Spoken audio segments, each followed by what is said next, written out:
Hey there, folks. I'm Matt Hansen. And I'm John Johnson. And you're listening to Planes, Trains, and Comic Books, the podcast where we discuss favorites we've reread, comics we want to read, and everything in between. And here's the comic we picked this week. Hey there, everybody. Hey, welcome back. Yeah. Welcome back to another episode of Planes, Trains, and Comic Books. We're getting real good at that. We should be. It's about episode 11 now, so, should be about doing it perfect. But yeah, so this week we're doing, actually this whole month we're going to do, being in honor of Black History Month, we're going to do maybe some lesser known properties or characters or comics that are out there. Some of them actually are really well known. Like we're going to do a Batman character, or we're going to do a Batman story by Dwayne McDuffie, R.I.P., one of the greatest writers of all time. You all probably know him from Justice League Unlimited, all the animated series of Justice League, all the best ones, all the greatest shows of animated shows that you watch when you were a kid. His name appeared almost on every one, so he was fantastic. He also created the Milestone comics from back in the day, which were in the 90s. It was like an all-black creative company that like was under DC, and so like it was like all black characters. We're gonna do one of those, which was Static Shock. We're gonna do the best run of Static Shock too. Yeah, apparently this is the best run, so we'll figure it out. But we're doing a bunch of other ones and a couple different things. So trying to mix it up, but keep it also honoring great creators that are of color. So the first one we're gonna do is by Kyle Baker, who's a wonderful animator or artist and writer. And normally he does kind of like all the stuff I've seen of him is kind of like not heavy and like fun kind of. He's got a really good kind of cartoony style. But he did one of the most like affecting. It's a book that affected me a lot when I read it the first time. I read this book in 2005 or 6. It was like right when I started getting back into comics. Yeah. Something like I was, like you hear about books like Mouse and other books like that, where it's like about the Holocaust or things, or, other things about Jews, maybe. Just really sensitive and really like dark historical periods that they put into comic book form to kind of reach a broader audience. Right. And one of the series that I saw, and I was like, oh, what's that? Is it was this book called Nat Turner, and I had known of Kyle Baker, and I was like, oh, cool, like he's a great creator. I'm sure this is a great book, and I picked it up and I read it, and I was like, oh my gosh, I've never heard of this. This was amazing. Why do I not know about this? And so yeah, it's kind of like, and I was telling John this before the podcast started, but it's like I don't know if anybody's watched the Watchmen TV show that's out right now on HBO, but the first episode was talking about the Tulsa Black Wall Street massacre. I don't know what else you would call it, but it was like basically in Tulsa, Oklahoma in the 20s. It might have been in the teens. I think it was the 20s. I think it was the 20s. But there was an area of Tulsa that was full of like black wealth, and they called it Black Wall Street. And it was like all these, shop owners and businesses and everything. And apparently the KKK went in and destroyed all of it, burned it all down, everything. Yeah. And so horrible story, horrible true event, which is something I never heard about. And I didn't realize, I was a history major in college and didn't hear any of this stuff. So I don't know, maybe I didn't get to those upper classes or whatnot before I switched majors, but I never heard about Nat Turner other than maybe I might have heard his name once, like mentioned somewhere, like in a history book. And when he mentions like the same kind of thing, like I saw like a little tiny like 2-sentence blurb on him in this history book, and that's what I remember. I was like, I know the name Nat Turner. Yeah. Why is that important again? Yeah. And it's very much breezed over, unfortunately, in most of the books. Yeah. And so Nat Turner's one of these, and even Kyle Baker said in one of his issues is like, or one of his essays about it was kind of like just brushed over. Like they mention it, but they don't mention it. Like they give you like he might have been important to something somewhere, you know, like, but they don't give you all the details. They just say Nat Turner inspired Frederick Douglass, and Frederick Douglass was a great person who did this and this and this and this. And so basically this is like one of those stories that I guess gets or that apparently has been brushed under the history books for some reason, and Kyle Baker made an awesome graphic novel about it to hopefully shine a little light on the story. So in honor of that, we're going to shine some light on it too, and hopefully more people read this awesome book. And I believe it's still in print and everything. You can at least get it, I'm sure. Let's see, is it on Amazon? Let me check Amazon. But I'm sure if it's on Comixology, it's probably on there. Oh yeah, it's definitely on Comixology digitally. So yeah, I'm sure it's available at least digitally. It's digitally right now. So yeah, it's not in a hard copy, but I'm sure they'll do more printings of it, you know, through the future. But yeah, so why don't we kind of dig into this? And before we dig into this, I guess trigger warning.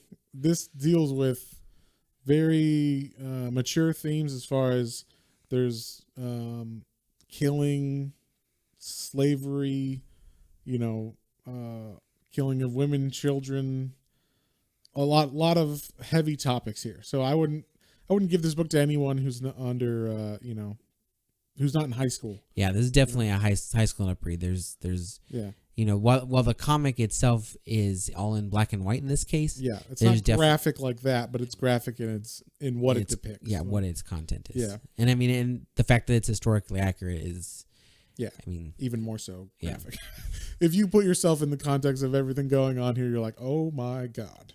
So with that said, everybody's fully warned. This is going to be a very hard-hitting episode. So let's dive into it. So the comic itself, like John said, is black and white mostly, and I think it's like drawn maybe with charcoal. It's like it looked like charcoal, different maybe charcoal pens or pencils or yeah, because and it might have been two-tone on some areas, like if there was like a copper colored charcoal or something, but like a brownish charcoal.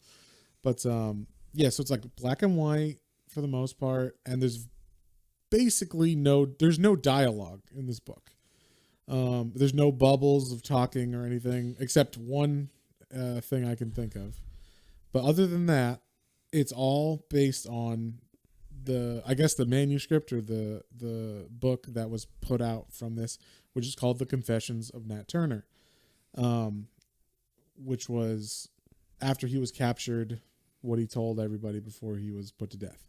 So I mean, all throughout, it's really amazing imagery, and the only thing I think we ever get really, for the most part, in words that's not like excerpts from this are sound effects. Sometimes they're emphasizing. Well, there's that the one time, and we'll get to this later, but his dad escaped, and he yells out. That's right. You know, run, daddy, run. So, so the beginning, the comic opens, and we're in Africa, and it's only a 4-issue comic, I believe, so, or maybe 3. I think it's 4, but it's in 4 parts, and the first part's called Home. And so it starts off in Africa, and there's like, you know, kids playing, and I don't know if this is what village this is. It doesn't say place names or anything, so it's just in Africa. I'm not sure where, and it's like a village. Everybody's happy, you know, doing their normal stuff daily, and then you see their faces look up all of a sudden, and you see men on horseback coming at them with rifles. They don't have rifles or anything. The local people don't have, or the village people don't have anything other than, they don't show them grab any weapons that I saw, but it like in the back it said they didn't have anything but spears and whatnot. So it was like, okay, guns versus spears. Obviously, this is a bad outcome for the villagers. So there's specifically one of the main characters in the panel was a woman, and she takes off with a kid, and she's running, and people are dying all around her, getting shot and whatnot, and she runs into the jungle. She hides the kid, and then she's running. They're chasing her.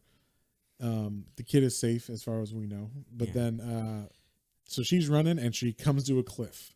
Oh my gosh. Yeah. And she comes to the cliff, and you can see it in her eyes. She's like, do I jump to my death, or do I get captured by these people? And I'm sure they don't say it in the comment, but I'm sure this ain't the first time someone's come to, catch people for slavery around this area. So I'm sure stories have been told that this is going to happen possibly, or this happened over there. So people know what their fate's going to be, that they're going to at least be taken out of Africa. Maybe not. They don't know exactly what's going to happen on the other side of the world, but they know it ain't good when there are people coming to try to take them. So she's, she gets to this edge of this cliff and is like, jump to death, or, see what happens if I get captured. And she's like, I'm going to jump to my death. So she jumps, and one of the guys just happens to be awesome at lassoing, apparently, and throws a lasso and catches her foot. Oh my gosh. So then she's captured. And that was like the first 2 pages of the book. I'm like, oh my God, like, this is going to be heavy. So it's like, and just Kyle Baker's artwork when he shows, like, you don't need words, like that's one of the things that you think, like, in the 70s, or 60s, when Jack Kirby's got his artwork, and he could, you could probably much follow everything, but then Stanley's got to put like 50 word balloons and, narrator balloons and all that stuff over everything, so you understand. This was like, nah. Like, you just look at her eyes, and Kyle Baker drew them, so you know exactly what she was thinking, and what was going, what was going on in her mind. So she gets captured, and they show like what that entails as far as lining them all up, putting them in chains, but the branding and oh my gosh. History lesson, in case anybody doesn't know, but this book was a big history lesson, just covering all bases as far as even what slavery was like, when they first got captured and whatnot. It said that they, I think, because there was little excerpts that, would say like this happened. It was like from a book from back then, or from the word of a captain, of a slaver ship captain, what they would do before. And they would have a little quotation on the bottom of the page. And it would say, we got all the men and women, stripped them naked, cut their hair, and then, or like shaved their heads clean, and then branded any of the ones if there was more than one buyer for the whole ship. So if there's got 4 buyers, for all the people on the ship, they had to have, each one of them had to have a brand so that they would know. And I'm like, Jesus Christ, this is like cattle or some shit. This is super fun. I mean, not that we didn't know this. Obviously, we already knew slavery, right? We knew this thing. But the way that it's told in this book, it's just extra hard hitting, when you're actually looking at the pictures and all that stuff. Well, yeah, because when you think back, when we learned a lot about this in grade school, like, we were taught about slavery and how horrible it was. Right. But they just, it's not something that they go as hard in depth into. And it's uncomfortable. I get that, but you need to have those kind of discussions. And, right. And this is like, it's right in your. I wish we read this kind of stuff in. I did too. High school. This would have been like, okay, I'm actually learning something, and this is like powerful and meaningful, and but whatever. Instead, I learned, what King George did or whatever. So, but yeah, so, then it shows her on the ship. And she, like, I don't know if you saw in the back. Did you go all the way through the? Mm-hmm. So we read this digitally, by the way. We didn't have the hardcover or the soft cover of it.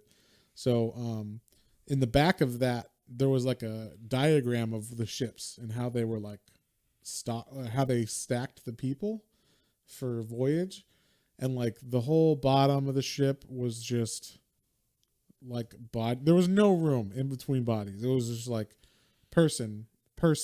Like, like if you were putting matchsticks together, sideways, it was like, that's bodies. There's no room in between. We're treating them like cargo that is valued on how much we can stack in here, So it shows her, and she was like crammed in between two people, of course, and she was on the upper decks or the upper storage areas, and she had like there's rats all over the place, and the lady next to her, or the person next to her, is dead. Yeah, and like I mean, and we're talking like obviously the comic, and there was another thing. Kyle Baker does such a good job.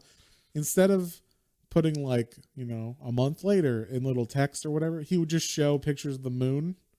So you're like, oh, it's been a month because there's the new moon, the waning moon, like or the full moon, the waning moon, and then no moon. Yeah, so that was cool. I was like, okay, so it's been a month, and then so each one of these was like a month in between. Oh yeah, we skipped over a part that's really important.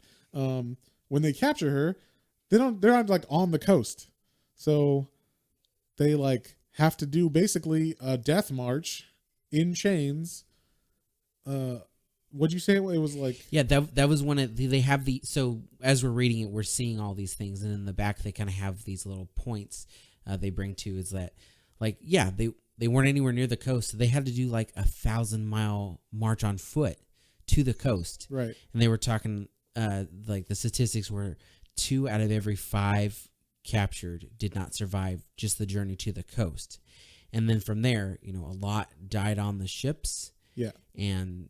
You said it was like a third and then a third, right? Yeah, it was like a third died on the walk, on the death march to the coast, and then another third died on the ship itself. So, and then they also show like a baby being born on the ship, and this so a baby's born, and they show it, and it's like, yeah, that's around the baby isn't exactly clean or anything. So, and then so they get to America. I assume it's America, but might be one of the islands off of America. I'm not sure, like in the Bahamas or something. Yeah. And then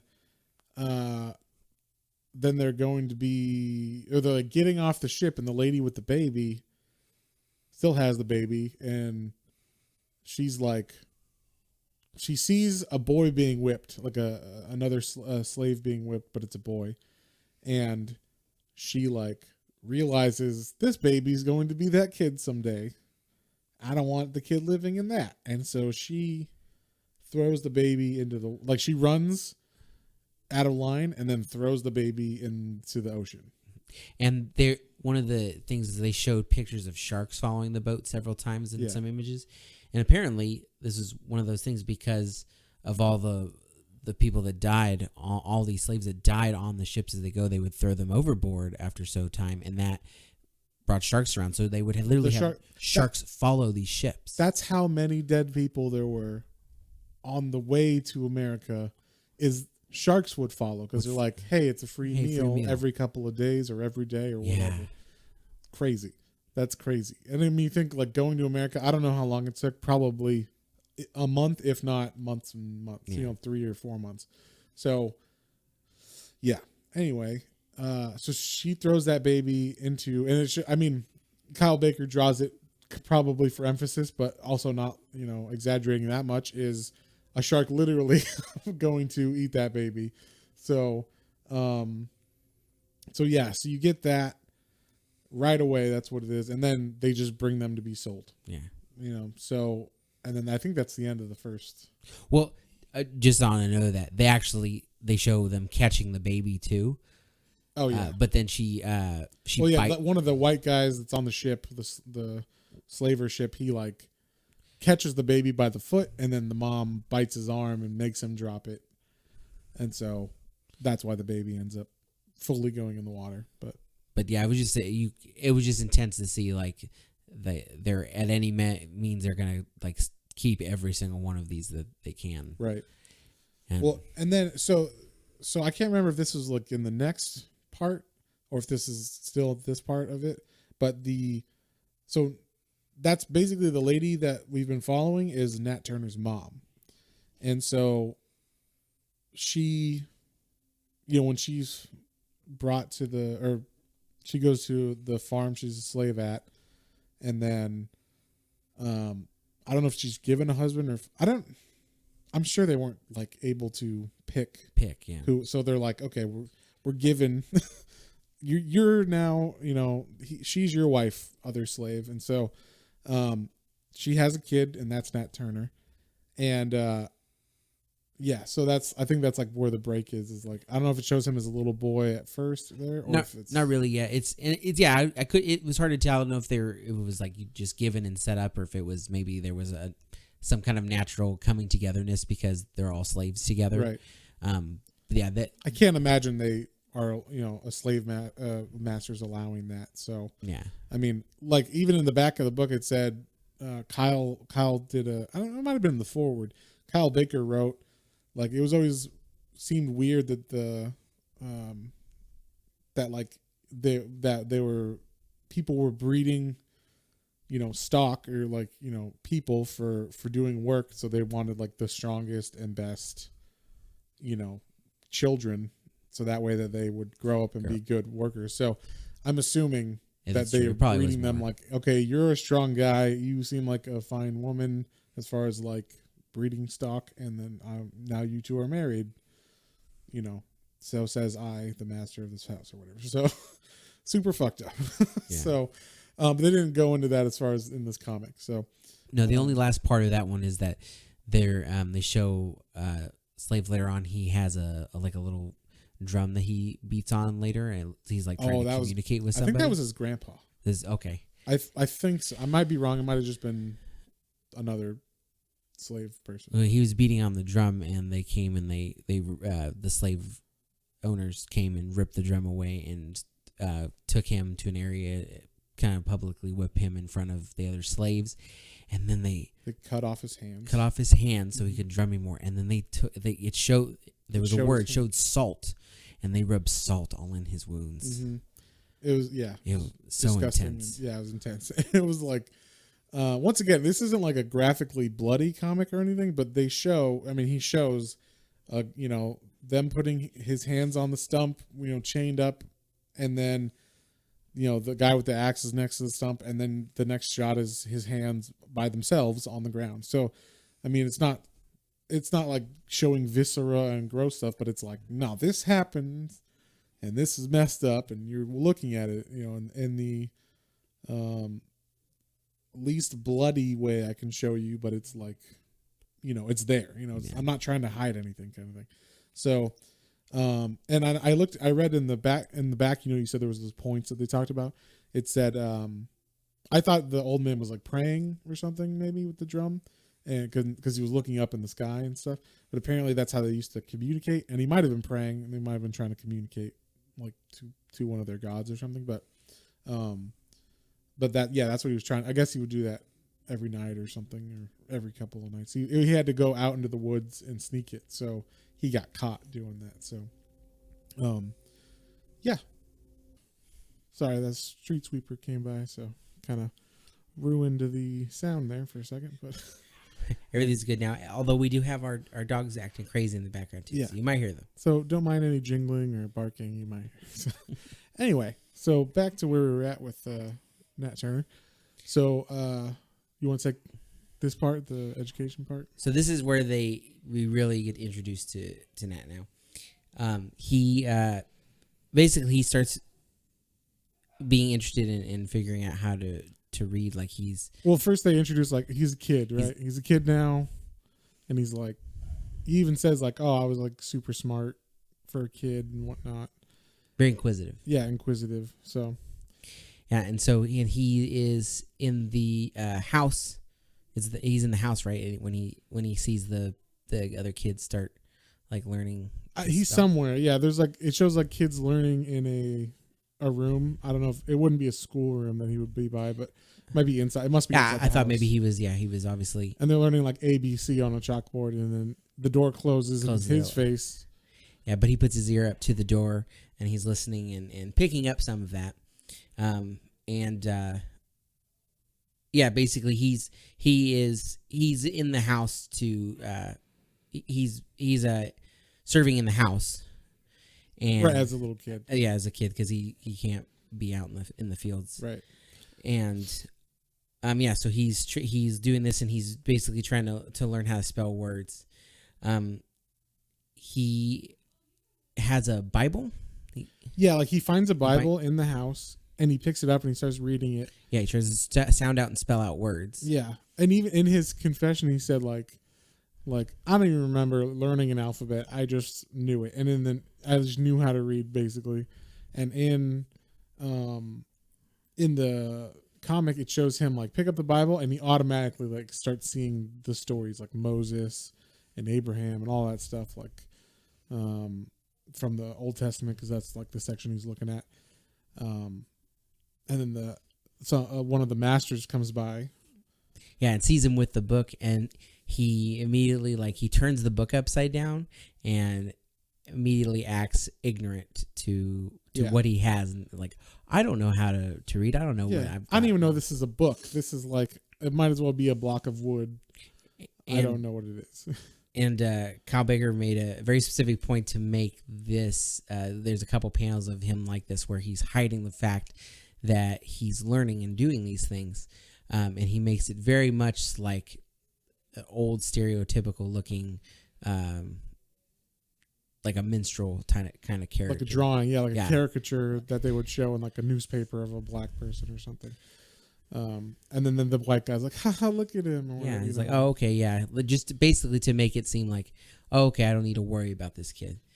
But by going through this, then he starts to actually read and comprehend the Bible, and he starts to grow faith to it, and basically starts telling it to other slaves. Well, but before that, because that's like after it shows him grow up a little bit. So, but before that, like he was sleeping later that night, or at least around that time when he was a kid, and he wakes up to his dad having run away and escaped, and he hears all the slave owners, and the dogs, all the dogs and everything trying to catch him, and instead of being like, what are they, feeling bad or whatever, he just runs outside, and this is pretty much the only spoken words in the comic. He says, "Run, Daddy, run!" He yells it real loud. It's a really poignant move, part of the book. That's all he cared about, was that he his dad got away. And so then it shows him grow up after he gets the Bible, and he starts reading it more, and he starts believing it. But believing it like he's special, he starts being like, I've got a vision from God. God speaks to me like I'm a prophet or something, or I have something with my life that I'm gonna do, and I'm gonna be like Moses or something, or one of those kind of people, because he's reading those stories about slavery and in the with the Jews in Egypt and stuff, and it's it's obvious in those, at least, that being a slave is bad, so they don't want to do that. So he's reading that, and he's seeing parallels in his life and whatnot. So and then eventually when he's grown up, he starts, and it shows him when he's a kid going into the woods, and apparently these were underground church services, because they're in the woods, so I'm assuming they're hidden from the slave masters. So it's they're having to go secretly have these churches, I guess, or gatherings for church. And then but then when he does it, he's like we will, the slave, or the first will become the last, and the last will become the first, and we're gonna rise up. And he's taking a lot of the slavery freedom images from the Bible to mean that's what we're gonna do. This is what we're gonna do. Yeah. And and one thing we forgot to mention is earlier on, before his dad was escaped, he and this was cool that they mentioned this, is that he's in the field, his dad's in the field working, and it shows him singing, and he's singing to another guy in the field, and then you see them kind of sing back to each other, and then it shows pictures of someone who found a book and then got whipped because they had a book, and then they're then kind of back to the field. And so it's kind of I didn't know this, but apparently that's where a lot of hymnals, or slave hymns came out of.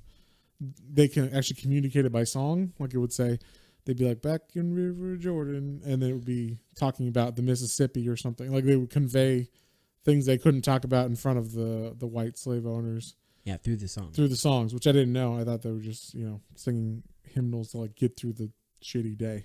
So, yeah, that was very interesting. I did not know that. Yeah. So it said that in one of the points. The points afterwards. That they would sing. They would actually sing those like gospel songs to each other, and it meant other things than what they were necessarily talking about.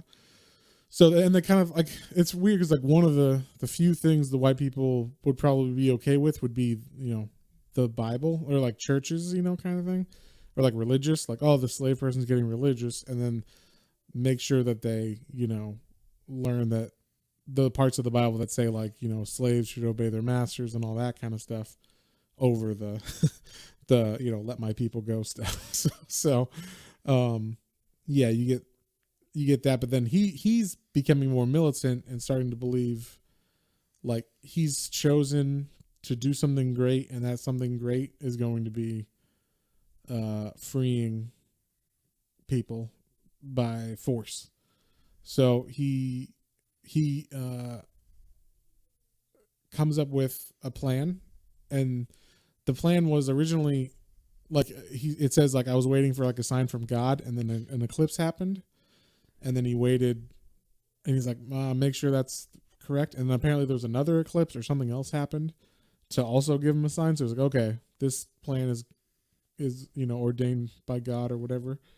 Yeah. So, or it's okayed by God. So then he told 3 other people that were like his close slave friends, or people that he knew at least. Yeah. That he trusted, and then they were like, yeah, we're cool with this plan.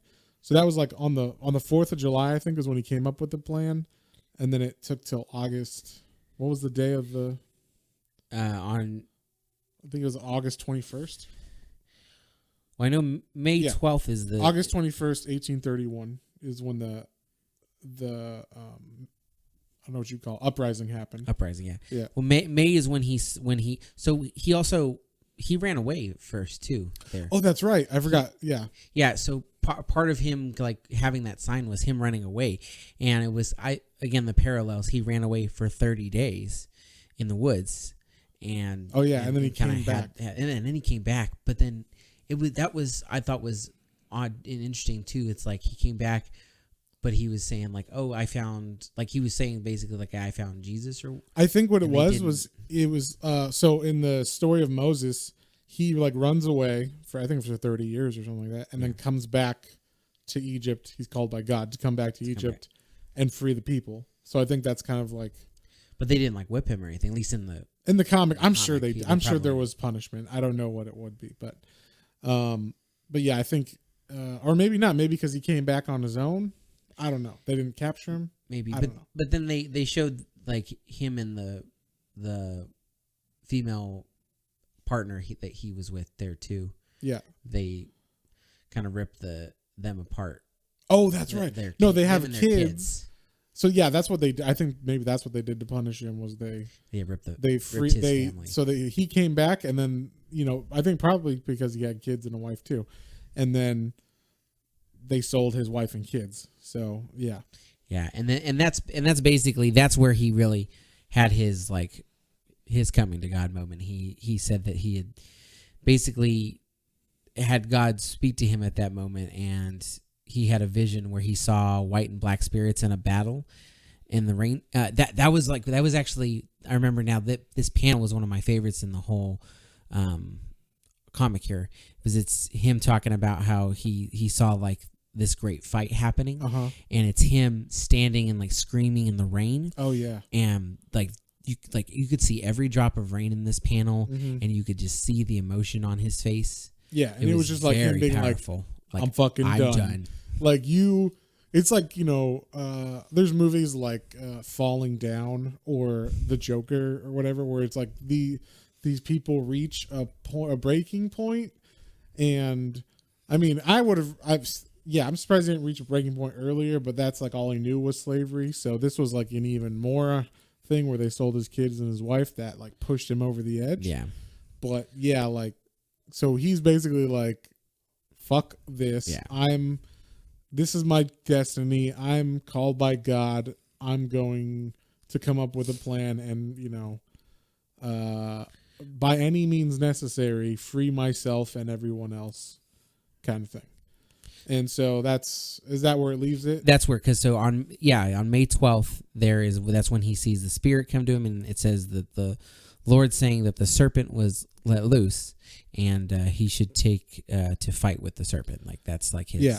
Well, and he was telling that to, wasn't he like telling that to a crowd of like a congregation of people in the woods? So like, yeah, he's telling the other slaves like we should fight basically and rise up. And like he had a vision from God, and this is and you should believe it, kind of thing. So, then I think it breaks there, right? Like that's where the break is. So then the break would be, I don't remember what the third chapter was called. Do you remember what it was called? Like conflict, something like, I think it was, yeah. But that's basically when it happens. So the rebellion, they call it the slave rebellion, happened on August 21st, 1831. And this is all taking place in Southampton County, Virginia. So just for reference. And basically like him and his 4 friends, they wake up late at night. Not super late, I don't think, but late enough that everybody's asleep in the house. They go to the house and they have like just their things that they worked with in the field. Yeah, like so you got like an axe for like cutting wood, clubs, or, maybe like farming equipment, like a rake or a scythe or something. Yeah, he kind of had like it looked like I think it was a sword-esque, but I think it was just like a scythe. Like a reaping knife or something. Yeah. And it might have been like a slaughter knife or something. Oh, there you go. Yeah. And so then they sneak into the house so they don't wake anybody, and it says he took the first blow, but it was dark and he didn't quite hit his master in the right spot. So his friend had to like finish the master off, and then they killed the wife that was in the same bed. Then they killed the kids and everybody else in the house. And then they walked out, and they had traveled a little bit further away from the house, and they were going to the next house, and they realized, oh, there was a baby in that house. And they sat there and kind of were like debating, like, do we kill the baby too? Like, how far are we taking this kind of thing? And then Nat Turner remembers the story his mom told him about the woman who had to throw her baby in the water so that it wouldn't be a slave, or so that they wouldn't be a slave. And he's like, you know what? Let's kill the babies. Because if you think about it, like that, in their mind, that person's going to grow up, have probably a chip on their shoulder about slaves, and treat them worse than they already come from a slave-owning family, so they're. Yeah. I mean, there's no sign of anti-slavery, so they're going to own slaves themselves. In my mind, there's nothing to morally call them out on, because it's like, they're slaves. They had their whole lives taken away. If you were in that situation, you would literally kill everything and everyone to get out. To get away. Yeah. So I don't hold any moral judgment on any of these people and what they were doing, because the whole system in that area is just trying to capture them. It's kind of like in New Frontier, which we haven't read yet, but there's a scene where one of the characters who's black is in the 50s. He's running away, and he's like trying to hide, and a little white girl comes out, and he thinks like, oh, okay, shh, like be quiet, and she's like, he's over here. And it's like, even little kids are dangerous, you know what I mean? Or like, even like in wartime, you have little kids with bombs on them that walk up to you and stuff. So like in Rambo, like that's true. Kind of thing. So it's like, you can't, just because they're kids or women or what, you can't say they're not going to end up being, your death, because they could call out, they could get a whole other team of people or slave owners that, warn them or whatever. So, I mean, the baby, it's not going to do that, but future, they're talking, think about the future kind of thing. And, because that baby's going to grow up knowing that, like my family was killed by slaves. And not only that, I mean, he's thinking biblically.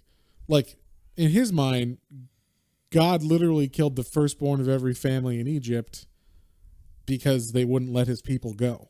Yeah. So, in his mind, he is the angel of death in this, scenario. He's like, this is God's will. I am God's instrument, and I will, lay my wrath upon me. I wouldn't be surprised if he started saying that speech from Pulp Fiction. But yeah, like it was Ezekiel 29:17 or whatever. But yeah, like literally he thinks he's God's hand, here. So he has no qualms about that. So they go house to house to house. Yep. They take guns from the... Yeah, every time they ransack for like money and guns and anything that can help them as they're escaped or freed. And then also they gather the slaves from that property. Yeah. They say, hey, we're setting you guys free. Come with us. So they just keep walking down. I don't know if it's the same street or if it's a long street or which. It seemed like it was like, oh, it's the same street. They just keep walking down to each house kind of thing. And they got about 60 people. And there were some slaves that didn't go with them, that actually warned the white townfolk that like, hey, they're slaves and they're uprising. And so there was specifically 2 characters in this book that they didn't have names or anything, but they were the ones that were going telling the white people that these slaves were rising up. And so, we forgot to mention the opening of this chapter was a little white boy's playing in the front of the house, and there's like a slave with chopping wood, and the white boy like looks at him and smiles and waves, and the slave smiles and waves as he has to, and then when they get to that guy's house, they kill the family, and the little boy runs out and sees him, and he's like, "Hey, little kid," and he just same with the accident. It was almost like a shot for shot or like a panel for panel, yeah. But then he kills that kid. Yeah, he chops the kid in his head. Yeah, I mean, it's like, yeah, like the kid, his whole family's forcing me to be here, under threat of death. So, yeah. One of the other interesting things I thought going with it is that every time he went to kill somebody, Nat Turner, yeah, he never really made like whatever he was using, whether he used a new thing or not, like he never made like a killing blow. He would hit somebody and like it didn't like go. Like there was one he hit somebody with a sword and it was too dull, yeah. And so then the guy behind him came and like I didn't notice that. Maybe he was saying something about that, but I didn't notice there was like something said other than oh, this happened, but I didn't put 2 and 2 together. Like it means something. Well, one of them he did hit in the head afterwards with. I thought he like crushed her face or her head with a pole or like it was a piece of club. Fence, yeah. So, but yeah, so eventually they get caught by like a whole bunch of white people with guns. I don't know if there's the actual they're not the slave owners that were killed, obviously, but I don't know if they're other slave owners or if they're just town people. Like worried. But like, town people at this time are like, slavery is fine. So they're like, that shouldn't happen. And they rise up to meet them with like a little militia, and they just start shooting everybody. Right before that happened, I forgot there was a panel I really liked too. After they'd gathered people, it was showing them like, as they were gathering, it was like right as they were getting to the large number. One of the panels showed like little tiny action shot, like squares, and then little bits of the confession of Nat Turner, like, like we did this here and we did that there, and they're just like little blurby action shots. It was really cool. And his confession was like an actual like confession where he's like, then we murdered these people, and then we murdered these people, and then we murdered these people. So it was very like, it wasn't like he was trying to hide any of this. Like I said, he thought and he believed, I am like the hand of God right now. I am like the angel of death, and I am doing what I was told to do by God. So he doesn't have any qualms about this. He knows he's going to die anyway. That's why he's doing this confession. But he gets away initially from the original battle or the original, skirmish with the white guys, but then he gives himself up after like a certain amount of time. What I think it's like a couple days or 30 days. I'm not sure. It was just a couple days. Okay, yeah. So he gives himself up, and then he's giving this confession to Thomas R. Gray. Okay. Yeah, and that dude's like, he's hearing this story like straight from Nat Turner, and he said like my blood was curdled by the horrible savagery of this or whatever. Yeah, he said like he like looked in his eyes and like they were just stone cold. Like he didn't show any emotion, right? And he was like It was interesting to see his account of this, him being a white man listening to like what he just thinks as of murders, and being like, oh, this person doesn't have a soul, whereas he was doing it to free. Right. But also they don't have any problem with what they do every day to these people. Yeah, because they don't consider them people. So, yeah, it's like, how could this monster blah blah blah, and it's like, how can you be a monster every day? But anyway, so he gave this confession.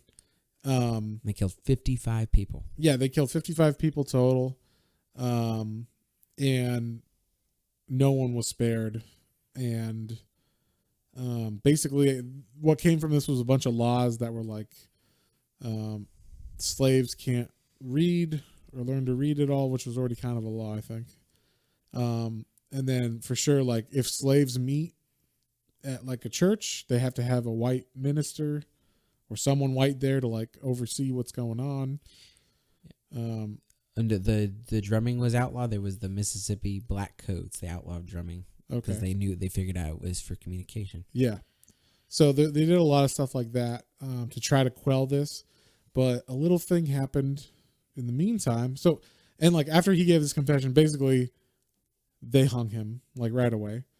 And but it was interesting when he got hung, he didn't move or jerk or anything. And like everybody that came there to be like, yeah, hang him, they were like super scared or like haunted by the way that he died, because he just basically stone looked at them while he was strangled to death by the rope and didn't move, didn't like shake or like show any trying to get out of it or anything. He just stared them down, and they're like, what the fuck, like this guy is hardcore. Yeah. So one of that questions, like after he gave the confession, Gray asked him, he said, do you not find, basically what you've done is bad? Are you not mistaken in what you've done? Yeah. And he said, all he said was Christ not crucified? Yeah. So basically he was like, like, I'm a Christ figure. Like, I am freeing people, and you are the ones who are, the Judases and the, Pharisees and all that stuff. So, yeah, he hangs, and then what happens afterwards, and this is, I love this part of the book.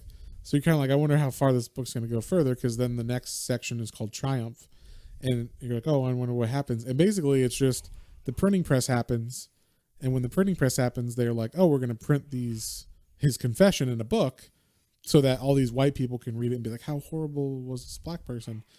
But what ended up happening is a bunch of slaves got their hands on that book and read it, and then it made them it emboldened them to want to be free. So not that there was another uprising, but I think by the time everybody had read this and whatnot, everybody heard about it.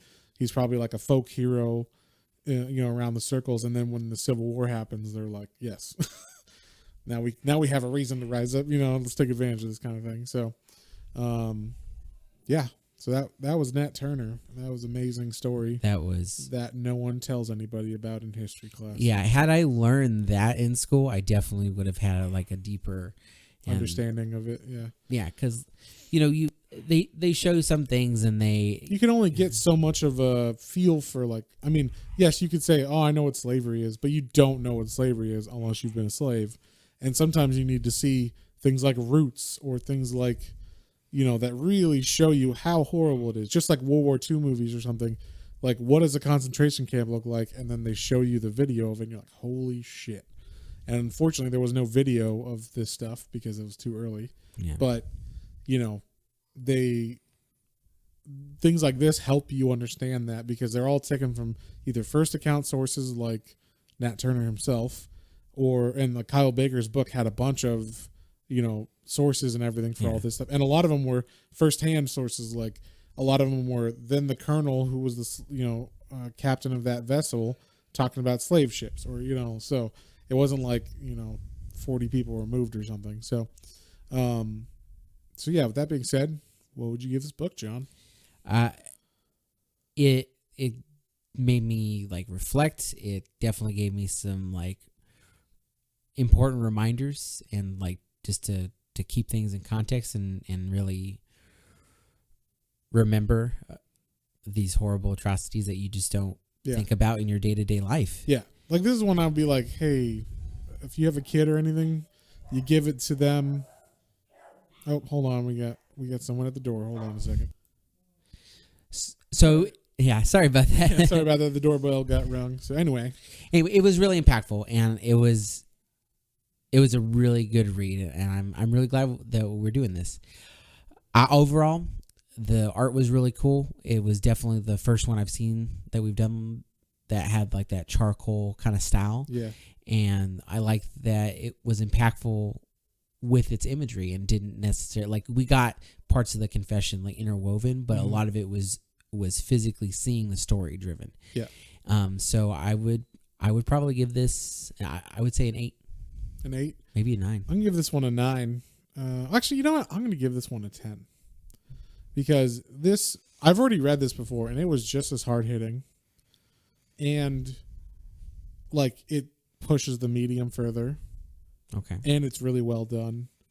And, like, this is stuff that they should be reading in schools. Like, this should be what they give to, a college class or whatever. And then people should go, I didn't know comics could do this.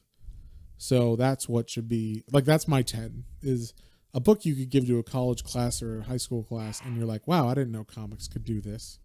So, and then it changes the whole perspective of whoever reads it. Like, I don't know anybody who read this that would be like, what? Right. Most people don't know who Nat Turner is anyway. So it'd be interesting to give this book to people and be like, yeah. So this book's a 10 for me. But do you want an 8? Do you want a 9? I was saying, I was leaning towards 9, and then you're saying that, and it's like, it's. Sorry about the dogs barking. Oh my in the goodness background. gracious.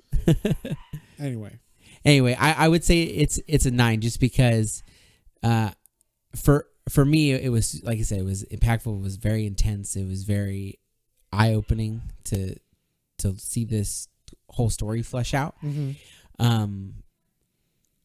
I don't, knowing the story now, like, I don't know, like, it would take me a while to try to sit down and read it again, because it was so, it was so wild. Yeah. Well, and yeah, I mean, like, to me, a book that's like a 10 is something that, 1, stays like poignant even after you read it, and then 2, you could give it to anybody. I'm not bending to your will. No. I'm just saying this is why I picked 10. That's why I picked a 10. So, because you give it to anybody, and it would then also be poignant to pretty much anybody, and then you could do it at like a college class or something. So that's like, yes. Well, so Matt and I's grading systems are different. Matt is very formulated with his, and mine, I'm very like carefree. Just kind of like, oh yeah, I liked it. And all right, cool. But I really did enjoy this one. No, yeah. So I don't mean anything by it. Anyway, yeah. So I guess that wraps this one up, and the next time we're going to be doing a little Batman story by Dwayne McDuffie, like we said, called Blink. So stick around for that one. Yeah. And happy Black History Month, but I guess, celebrate Black History Month. History. Yeah, reach out, look for something new this year, and like, not the same stories you hear all over and over again. Yep. Sounds like a plan. All right. Anyway, see you next time. Have a good one. Bye. Well, folks, hope you enjoyed that episode. If you did and you'd like to follow us on social media, our Facebook is Planes, Trains, and Comic Books, and our Instagram is @Planes, Trains, and Comic Books, all one word. And be sure to like, share, and subscribe for more recommendations to add to your weekly pull list. Thanks for listening, and we'll see you next time.